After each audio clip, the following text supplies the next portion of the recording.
Jodong Luo e kaunti ma Kilifi koro jiwo rowere mondo onyuolre mang'eny mana ni giyudo thuolo mag kombe mag telo ma gisebedo ka gidwaro, to kata kamano girem yudogi nikech nok margi kinde go ombulu. Magi ne giwacho e nyasi mane gibago Rabai kuma bende rowere ne oywago nok mag tije kod ng'awruok mar ngima ma gikoni mono ginyuolore kaka owinjore. Jafwambo marwa Joja Oko ni kod ler mathoth. Ne en nyasi mar loro higa mane obagi gi moko kuom jodong Luo e Rabai e kaunti ma Kilifi. Kae jodong Luo kotelnegi kod ker ma Kilifi Okoth Adero ne okoni nok mar thuolo mag telo medo kwakonagi Kilifi kaluwore gi kwan mani piny mag jogombulu omiyo jiwo rowere ni onyuolre mar dino fuok mantiere. Kata kamano, rowere ne bende okone gi kore mar nyuol mak mana ne ng'awruok mar ngima kod nok mag tije ema pod obaro gi ndasi gino mamono kata moko kuom gi donjo e keny. Vijende matindo kose gik sama koro usetieko weche mag skul ma usechako wach mar keny wa encourage jokende matindo mondo nyuol mondo medi dadi ma joluo. Nyuol ok tek, nyuol en gima yot lakini kod minyuol ma samoro bedo lweny. Nyalo yudo dhako ama nyako chieng' mane girwake gi gweno gi gimoro matin kata gweno gi ndomi moro kite ne der. Koro fwendi dwa chamo alot kae juma moro achiel koro tungo piaki. Mano kwafwenyo kamano pesa wachamo kian kendo sharewago kiwan.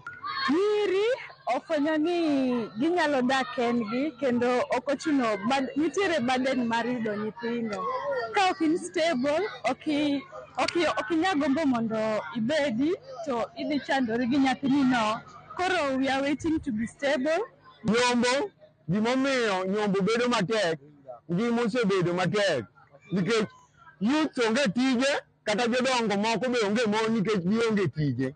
Koro to wagoyo ka to kuri ng'eni en gima miyo ng'ato tich.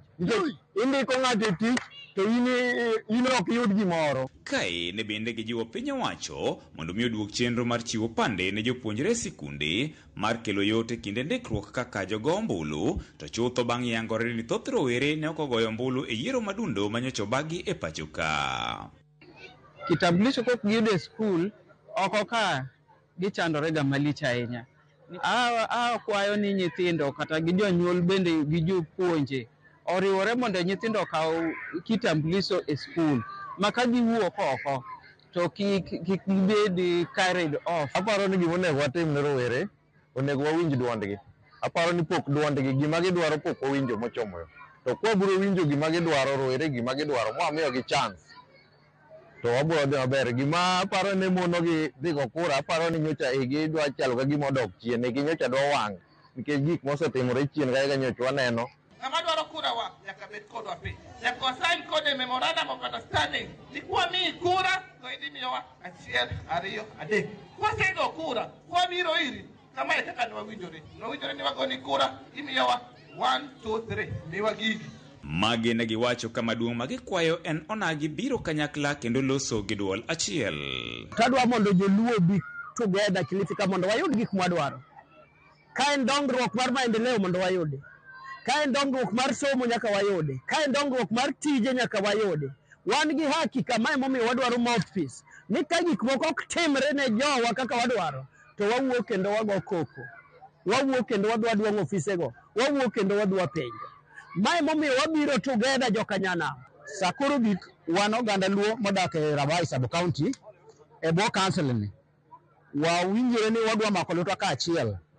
Wabiro timo gigewa ka achiel kendo kochopo saa go ombulu to biro bedo mesa ka oganda Luo manobiro manyo piny mar Rabai sub county ka. Ni muungano ambao unahakikisha kwamba jamii yote inashikamana wakati wa raha, wakati wa tabu, mambo ya elimu, mambo ya uchumi na pia tumezungumzia mambo ya uongozi. George Aoko, Ramogi TV. Ramogi saa 7:10 kod 7 wakaw yweyo mokwongo chenro